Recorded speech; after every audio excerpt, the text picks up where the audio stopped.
Las secciones cónicas o simplemente cónicas fueron descubiertas durante el período griego clásico, aproximadamente entre los años 600 y 300 a.C., aunque llevó varios siglos tomar conciencia de su utilidad real. Vamos a ver en esta primera parte la elipse y más adelante completaremos con el estudio de la circunferencia, la parábola y la hipérbola.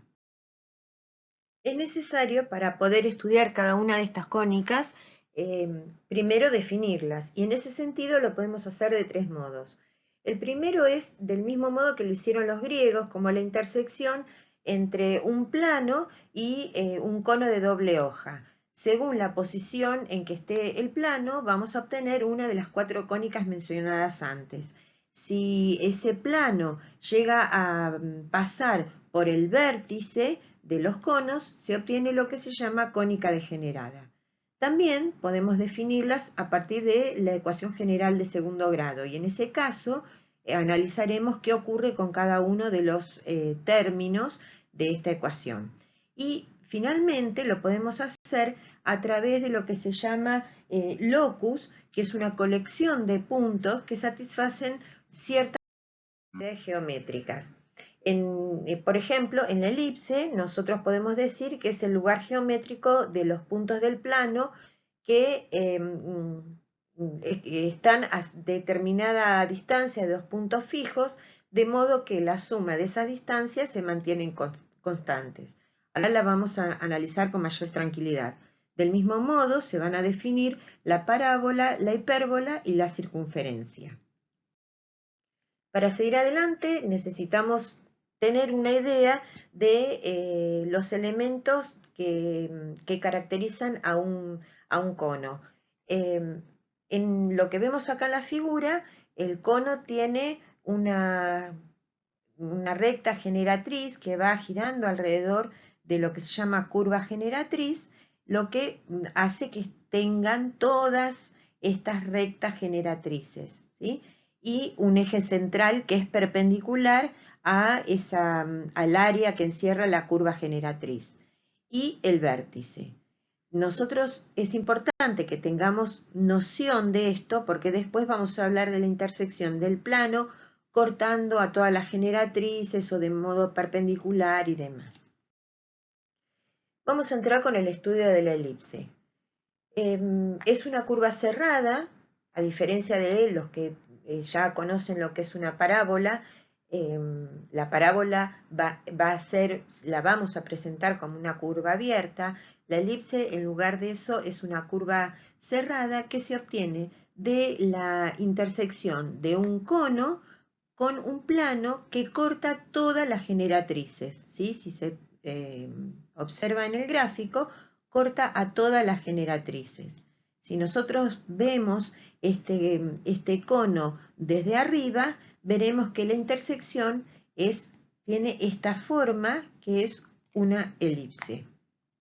Ahora, como lugar geométrico, antes dijimos que es el de los puntos del plano, tales que la suma de las distancias a dos puntos fijos que se llaman foco se mantiene constante.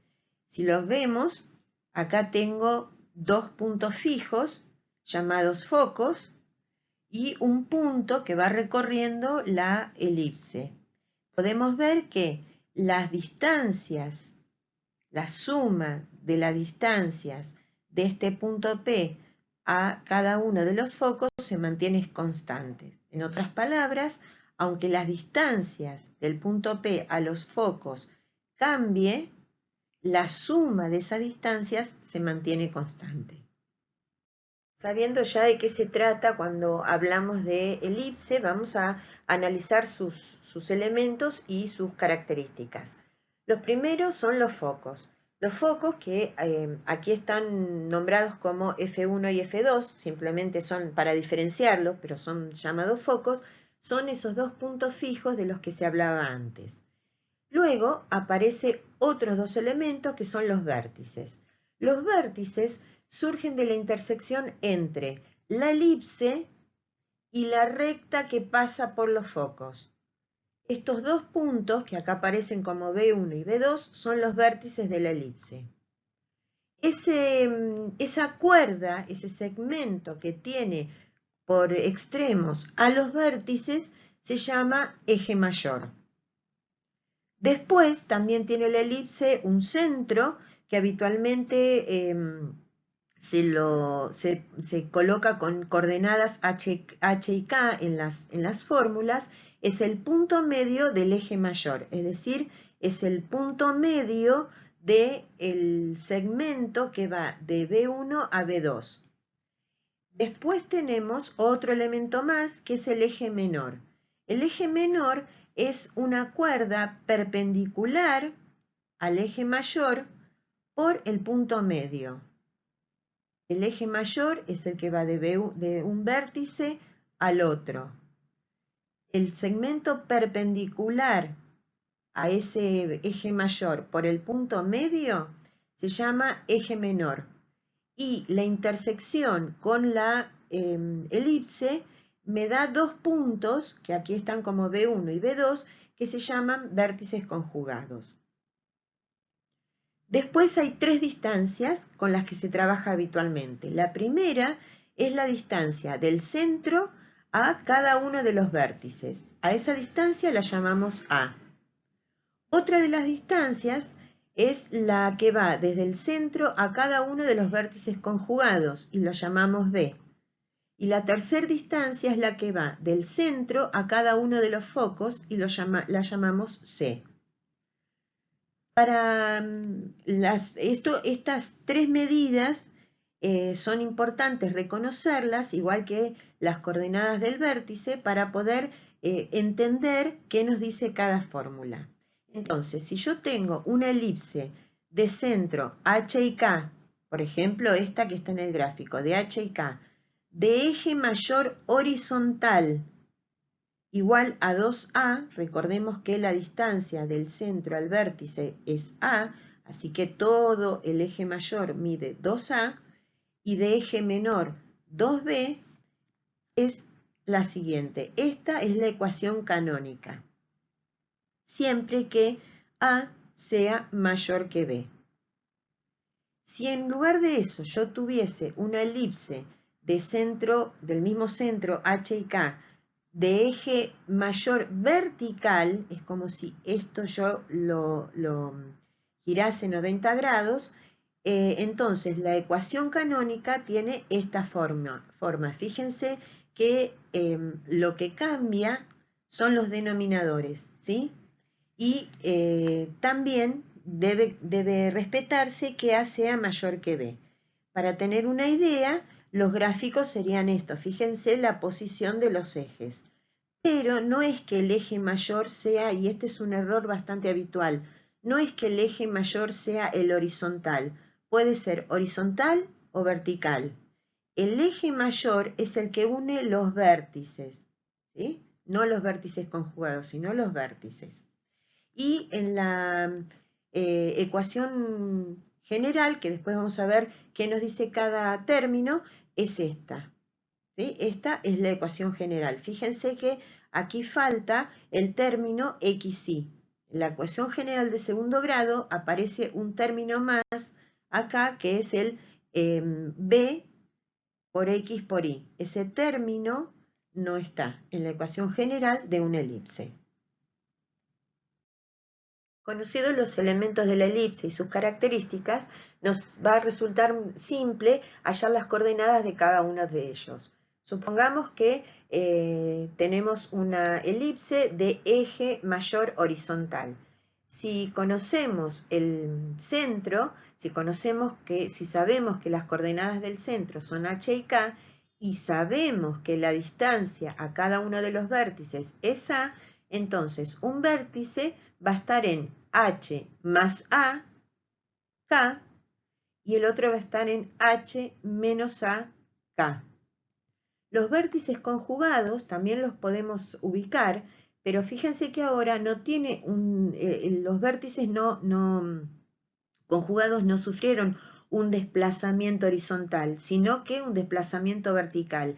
Entonces van a tener coordenadas H K más B y H, K menos B. Y los focos, finalmente, si recordamos que la distancia del centro a los focos la llamamos C, entonces un foco va a estar en H más C, K, y el otro va a estar en H menos C, K. ¿Qué otras características? La longitud, como dijimos antes, del eje mayor, que en algunos textos también aparece como eje real, es de 2A. Recordemos que si la distancia del centro a cada vértice es A, la longitud total del vértice mayor es 2A. La longitud del eje menor, como antes dijimos, la distancia del centro a cada uno de los vértices conjugados es B, entonces la longitud del eje menor es 2B. Y aparece la posibilidad también de, conocidos A, B y C, demostrar que A cuadrado, o sea, la distancia al vértice al cuadrado, es igual a B al cuadrado más C al cuadrado. Esta igualdad es muy útil después cuando tengamos que resolver y hallar las coordenadas de algún punto. Y finalmente aparece otra característica que se llama excentricidad. La excentricidad es el cociente entre la distancia del centro al foco y la distancia del centro al vértice. La excentricidad nos habla del achatamiento de estas elipses. Siempre la excentricidad está entre 0 y 1 y a medida que la excentricidad se hace más pequeña, la elipse va tomando forma circular. Vamos a ver un ejemplo donde tenemos la ecuación canónica de la elipse y sabemos que el eje mayor es horizontal. Lo que tenemos es, en este gráfico de apoyo, la elipse con el eje mayor horizontal. Si nosotros podríamos tener una elipse con el eje mayor vertical y también podría darse con ejes que no sean paralelos a los ejes coordenados. Nosotros lo vamos a trabajar siempre con ejes paralelos a los ejes coordenados, con la posibilidad de que el eje mayor sea horizontal o vertical. Lo primero que tenemos que hallar son las coordenadas del centro. Para eso vamos a recordar la ecuación canónica. En la ecuación canónica, las coordenadas del centro aparecen en los numeradores restadas a las variables. Entonces, las coordenadas del centro, según la ecuación que a mí me dan, son 9 y 4. 9 y 4. Yo sé que este punto C está en el punto 9 y 4. Luego necesito calcular las distancias A, B y C, es decir, las distancias a cada uno de los vértices, a cada uno de los vértices conjugados y a cada uno de los focos. Si miro nuevamente la ecuación canónica, veo que A y B aparecen en los denominadores, aunque elevadas al cuadrado.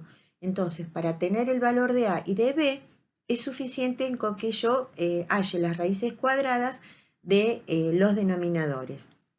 En este caso, me va a quedar que A es raíz cuadrada de 25, que es 5, y la longitud de B es raíz cuadrada de 9, que es 3. ¿Sí? A mide 5 y B mide 3.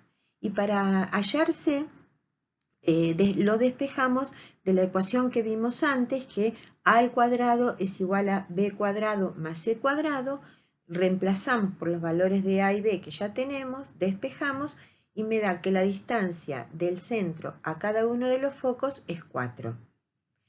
Luego, para hallar las coordenadas de los vértices, vamos a ayudarnos para entenderlo, vamos a ayudarnos del gráfico. Yo necesito hallar las coordenadas de los vértices, ¿sí? Y si se fijan, los vértices están a la misma altura ahí que el centro, pero con un desplazamiento horizontal. ¿De cuánto? y un vértice está a A unidades hacia la derecha y el otro a unidades hacia la izquierda. Si A es 5, un vértice está 5 unidades a la derecha de C y el otro está 5 unidades a la izquierda de C. Con lo cual, si yo sé que el punto C, el centro, está en X9, un vértice va a estar en 9 más 5 y el otro en 9 menos 5, conservando la coordenada en Y. Entonces, los vértices están en 14, 4 y el otro está en el punto 4, 4. Luego, para la distancia focal, yo necesito recordar que la distancia focal es la distancia entre los focos, ¿sí?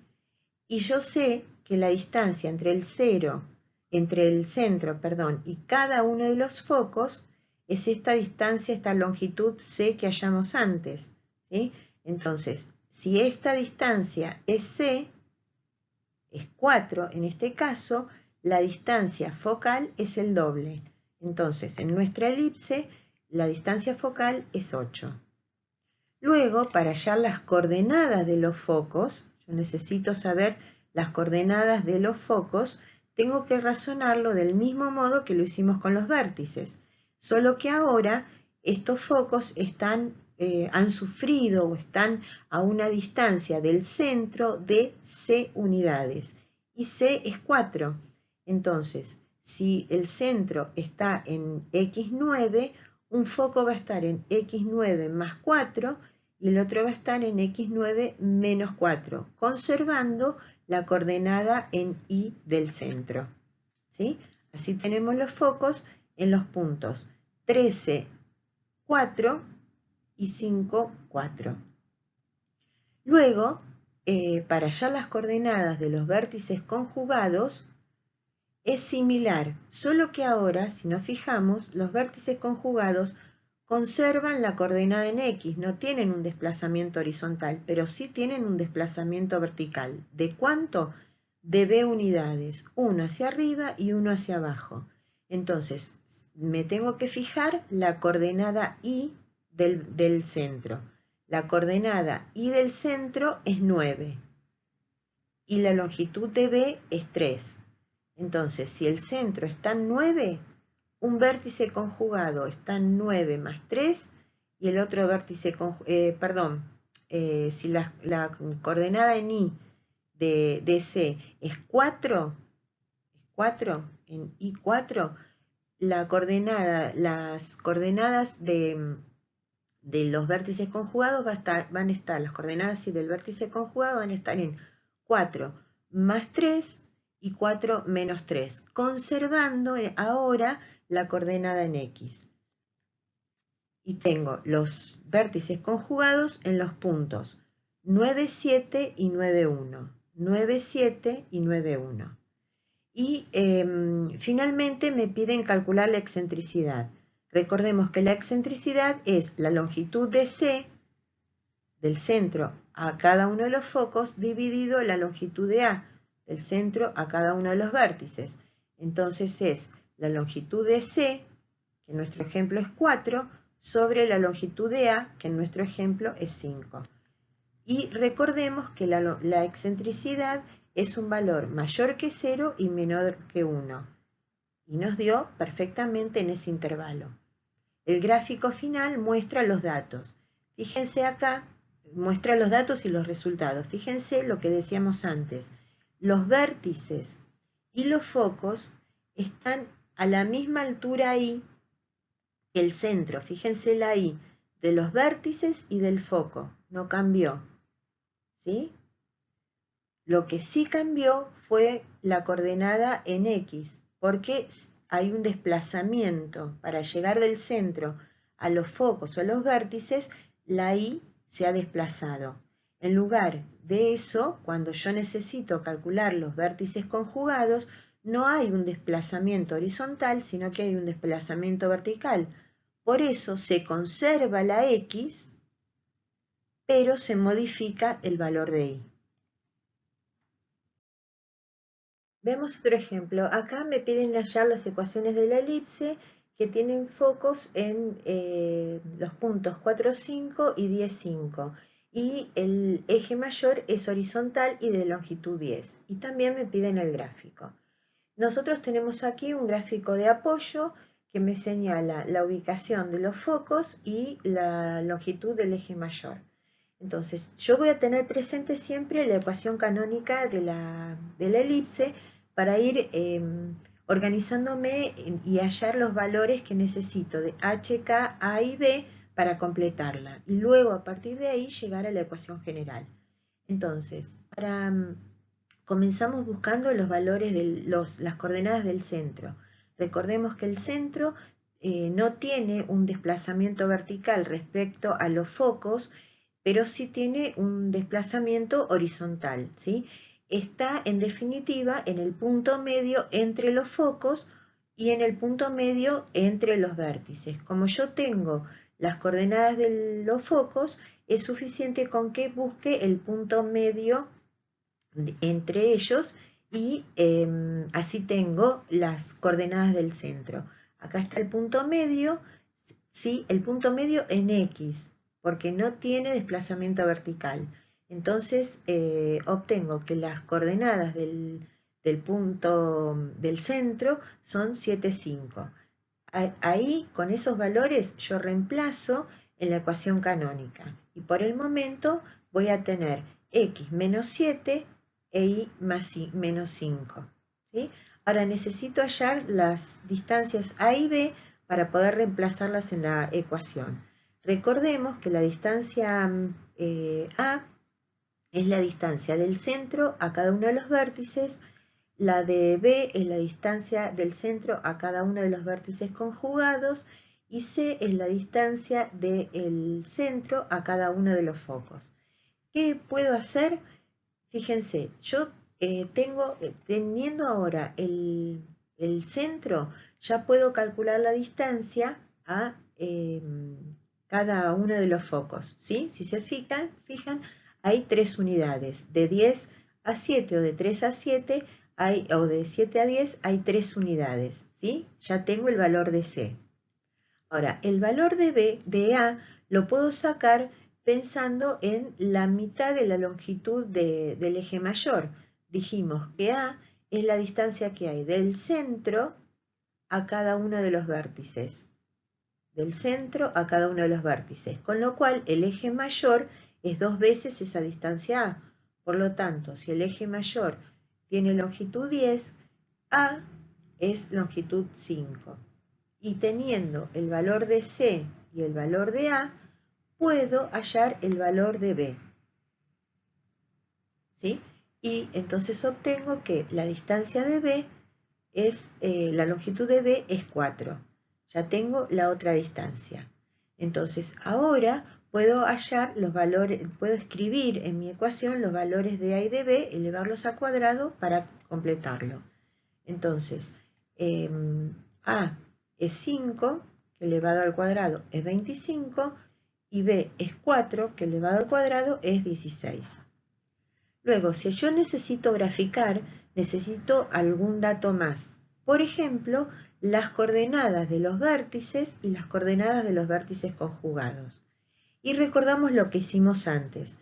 Para hallar los vértices, como el eje mayor es horizontal, conserva la Y del centro, que coincide, fíjense, con la de los focos, pero tiene un desplazamiento horizontal de A unidades. Entonces, los vértices van a ser en X 7 más A y 7 menos A.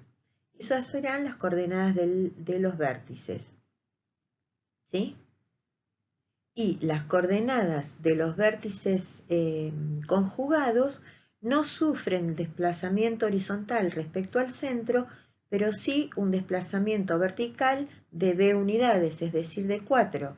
Entonces, para hallar los vértices conjugados, tengo que conservar el 7 en X y hacer 5 más 4 y 5 menos 4. Y tengo las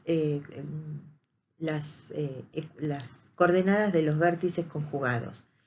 Una vez que tengo esto, que son datos extras que yo saqué para mi gráfico, puedo volver y terminar de completar lo que me pedían de las ecuaciones. Yo aproveché acá y adelanté trabajo para el gráfico, pero me piden las dos ecuaciones, entonces lo que tengo que hacer es